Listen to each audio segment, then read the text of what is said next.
Fuel price margins for Quebec retailers, what it means for your business. Fuel prices are rising, but your customers don't want to hear that every invoice has to go up with them. So should you absorb the increase, add fees, adjust your prices, or rethink your routes? In this episode, we'll do 4 very concrete things. First, measure the true cost of fuel per week and per job. Second, separate a temporary expense from a change that is actually threatening your margin. Third, compare 3 ways to recover the cost without surprising the customer. Finally, build a simple rule with a trigger, a review date, and a withdrawal condition. We'll follow Julie, owner of a technical services company. 6 vans leave her shop every morning for on-site calls. The order book is still holding, but every detour, every second visit, and every hour in traffic now costs more. I don't want to invent fees just because gas prices have gone up. But if I continue as before, I'm paying the difference on every call. I want a rule that my team can explain without it looking like we're changing the price on the fly. Her problem isn't just the price at the pump. It's the lack of a measured link between fuel consumed, the type of trip, and the billed price. Without this link, she risks either absorbing too long or asking for an amount that no one can explain. The shock is real, but the numbers need to be presented with their context. In a survey published by the FCEI in April 2026, 74% of Canadian SMEs surveyed said fuel costs were causing them difficulties. This figure describes a national survey in April. It doesn't mean that 74% of all Quebec businesses are experiencing exactly the same increase. Among the businesses affected in this same survey, 71% said they absorbed the increase by cutting their profits, and 48% said they had raised their prices. These responses can overlap. A business can absorb part of the shock and recover another part later. Another data point helps show the order of magnitude. In Quebec, the average monthly price for regular self-service gasoline rose from 141.2 cents per litre in January 2026 to 193.8 cents in May. This is a monthly average for the city of Quebec, not the current price everywhere in the province. The difference between these two averages is 52.6 cents per litre. This number is only useful when multiplied by the company's actual fuel consumption. Back to Julie. For our illustrative example, suppose her 6 vans consume 600 litres together per week. This isn't a sector average, it's a pedagogical assumption. 600 litres multiplied by 52.6 cents gives $315.60 in additional cost per week. Over 4.33 weeks, that represents about $1,367 per month. Over a full year at the same gap, you'd exceed $16,400. But Julie shouldn't add $16,400 to an invoice. She needs to bring the cost down to the unit that matches her activity. Suppose she completes 120 billable calls per week. $315.60 divided by 120 gives about $2.63 per call. That's a first usable metric.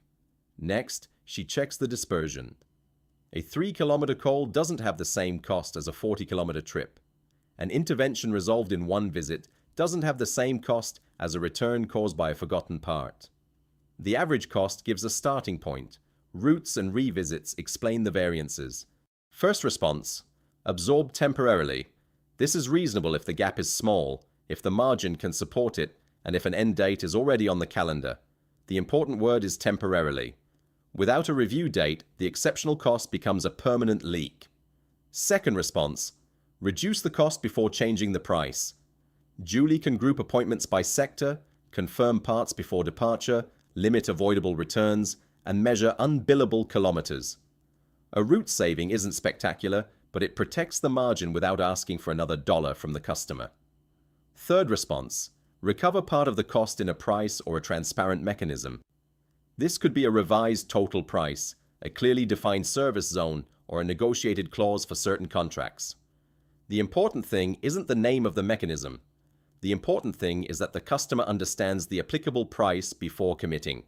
Adding a mandatory fee to the last step that wasn't included in an announced price can create a partial or misleading price issue. The Competition Bureau reminds us that an announced price must be achievable without additional non-governmental mandatory fees added later. In Quebec, in a transaction with a consumer, The announced price generally must include the amounts required to obtain the good or service. This isn't legal advice, and not all contracts work the same way. A negotiated business-to-business relationship isn't identical to a public price intended for consumers. Before adding a mechanism to an existing contract, check the contract and, if needed, get tailored advice. The operational rule remains simple: no surprise at payment, no improvised fee by an employee, and no identical amount applied to situations that don't have the same cost. Julie now builds a one-page sheet. First part, the measured cost. She enters the liters, reference price, per liter gap, billable kilometers, and unbillable kilometers. The amount comes from her data, not a randomly chosen percentage. Second part, the type of customer or contract. Customers in the normal zone keep a simple total price. Exceptional trips follow an announced zone. Commercial contracts use only the mechanism provided or accepted in their agreement. Third part, the trigger. For example, Julie can decide to revise her prices only if the weekly cost exceeds her reference level for 3 consecutive weeks. This threshold is a management decision, not a universal formula. Fourth part, the review date.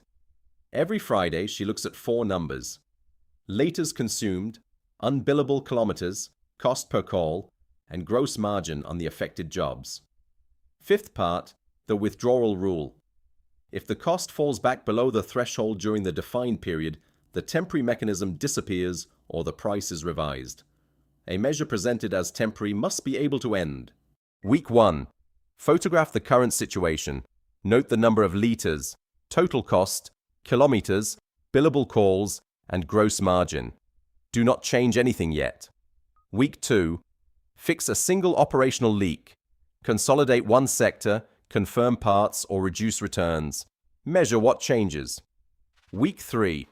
Test a single pricing rule on a limited and appropriate group. Present the full price before the customer agrees. Note the questions, refusals, and reasons. Week 4. Compare 5 results. Has the cost per call decreased? Is the margin better protected? Has the acceptance rate changed? Do customers understand the price? And can the mechanism be applied consistently by the whole team? At the end, choose between 3 decisions. Keep if the rule is clear and measured. Fix if the cost is real but the zone, threshold, or explanation isn't working. Stop if the amount doesn't match the cost, if customers are surprised, or if the team can't apply it consistently. Fuel isn't a magic excuse to raise all prices. It's a cost that needs to be measured, linked to an activity, and handled with an understandable rule. Start with 3 calculations: the gap per liter, the additional cost per week, and the cost per call or per route. Next, look for the operational leak before adding a pricing mechanism. If a price change remains necessary, announce the applicable price before commitment, document the trigger, and set the date when you'll review it. The right system doesn't promise to make the fuel shock disappear. It prevents you from absorbing it at random. That was our episode on the fuel shock. Measure the cost per route or per call, test a single transparent rule, and give it a review date. Next time on Impact Biz.